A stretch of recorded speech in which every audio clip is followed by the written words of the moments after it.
reka nongere ngusubize kandi nguhereze ikaze aho uri hose, waba uri mu Rwanda, waba uri diaspora cyangwa se hanze y'igihugu cy'u Rwanda. Reka nkubwire ngo you are mostly welcome, ngwaye ikaze cyane kandi rwose uri umuntu w'agaciro, uri umuntu ukomeye cyane, uri umuntu w'ingenzi cyane mu buzima, yaba mu buzima bwacu cyangwa se mu bundi buzima busanzwe, uri umuntu ukomeye cyane. Reka nkubwire ngo rero uhawe ikaze, wameze neza cyangwa se utameze neza, nanone wizera Imana, byose bitangwa n'Imana, byose Imana nituma tubyuka tukaramuka tugakora, iyo dukoze bikagenda neza tuba tugomba kwishima, ariko nanone nabwo niba bitameze neza don't worry, reka nkubwire ngo wigire ikibazo, wigire impungenge, ibintu bizagenda neza, wowe ukomeze gusa ukore, usenge, wizera Imana, bizagenda neza cyane. Ngwaye ikaze rero cyane kuri no YouTube, njye nitwa Kamanzi.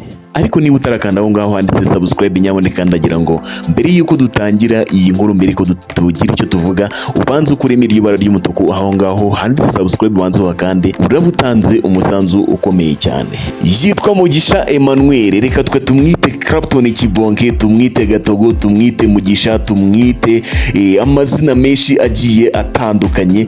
Muramuzi cyane muri sinema nyarwanda, mu mafilimi nyarwanda. Clapton Kibonke rero yambitse impeta umugore we basanzwe babana ndetse bafitanye abana batatu, aho abo bana batatu bari barekeje se cyangwa se barekeje papa wabo gutera ivi. Mu kiganiro rero Clapton Kibonke yagiranye na kimwe mu binyamakuru bya no mu Rwanda igihe, yagaragaje cyangwa se yavuze ko mbere yo kubana n'umugore we yabanje kumusaba ko yamwambika impeta, ariko ubushobozi bubabera ingume, bubabera ibamba. Aho rero yagize ati, mbere yuko tubana umugore wanjye yasabye ko namwambika impeta cyangwa se ibyo benshi bita gutera ivi, ariko nsanga amafaranga nari kubikoresha ariyo mfite imbere n'inyuma, kandi ntaragura matera cyangwa se ntaragura ibiryamirwa icyo bita matura. Icyo gihe namusabye ko yareka gukora ibyo birori nkagura ibyo tuzararaho, gusa nawe yambereye imfura arabyemera. Ibyo rero byatumye Clapton Kibonke ahorana ideni ry'umugore we ku mutima, kugeza ubwo ateguye ibyo birori bifuzaga, ubukene bukababera ibamba. Mu minsi rero ishize nibwo Clapton Kibonke yemeje ko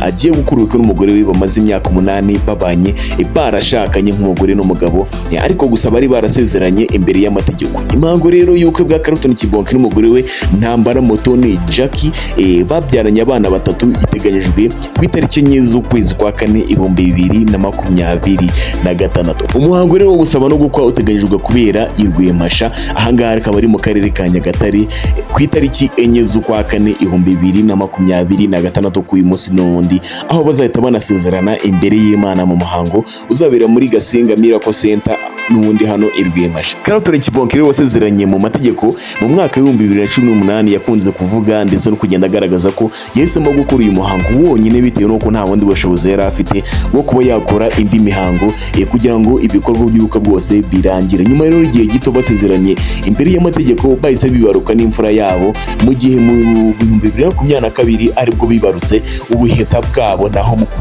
mwaka wa 2024 bibaruka umwana wabo wa gatatu. Clapton Kibonke rero ni umwe mu bakinnyi b'abanyarwanda, mu bakinnyi ba filime nyarwanda, ba sinema nyarwanda bakunzwe cyane ku rwego rwo hejuru, aho nguyu ari umukinnyi ndetse akaba n'umwanditsi mwiza cyane mu mafilime agiye atandukanye. Ngira ngo muramuzi, mwagiye mubona mu mafilime agiye atandukanye, hari nk'iyo twakita nka Seburikoko. Iyi ngiyi ni filime y'uruhererekane ica ku rubuga rwa ica kuri YouTube, ndetse yaje kuzamuka ikaba isigaye ica ku mateleviziyo agiye atandukanye yo mu Rwanda. Iyi filime ngira ngo benshi murayizi, mwagiye mubonamo aho yakinnye muri filime yitwa Umuturanyi. Iyi ngiyi akaba ari filime ye bwite, akaba ari we wayitekereje, akaba ari we wayanditse, ndetse akaba ari nayo director wayo. Uyu nguyu muramuzi cyane mw'iyi filime y'Umuturanyi, yakinnye yitwa Gatogo. Murangira ngo murayizi cyane. Sizo gusa, hari n'izindi yagaragayemo cyane, harimo niyo twakita mu na Rusine. Iyi ngiyi ikaba ari filime igaragara cyane ndetse yagaragaye cyane kuri YouTube. Iyi ngiyi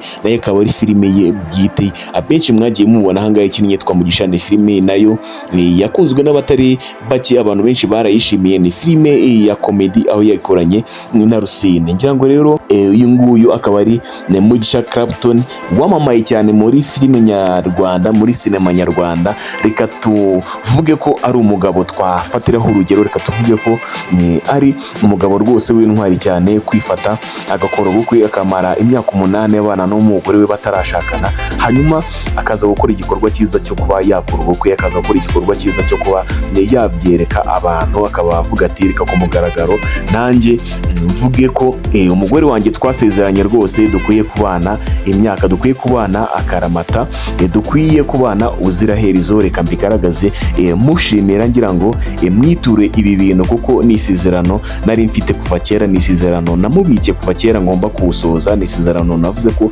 ngomba gusoza imbere ye nkabikora rwose, reka ku itariki 4 z'ukwa kane bisohoze rwose iki gikorwa nanjye ngikore, iki gikorwa nanjye ngikore, tuzakomeze kubana ubuziraherezo kandi twishimye. Icyo rero twabwira iyi couple no kubabwira ngo amahirwe masa, kandi rwose reka tubashimire tubabwira ngo rwose ahandi makupure rwose nayo byakabaye kubaberaho urugero, rwose iki ni igikorwa cyiza bakoze. Ngaye nguko rero Karutoni Kibonge yambitse impeta umugore we basanzwe babana ndetse bari bafitanye abana 3.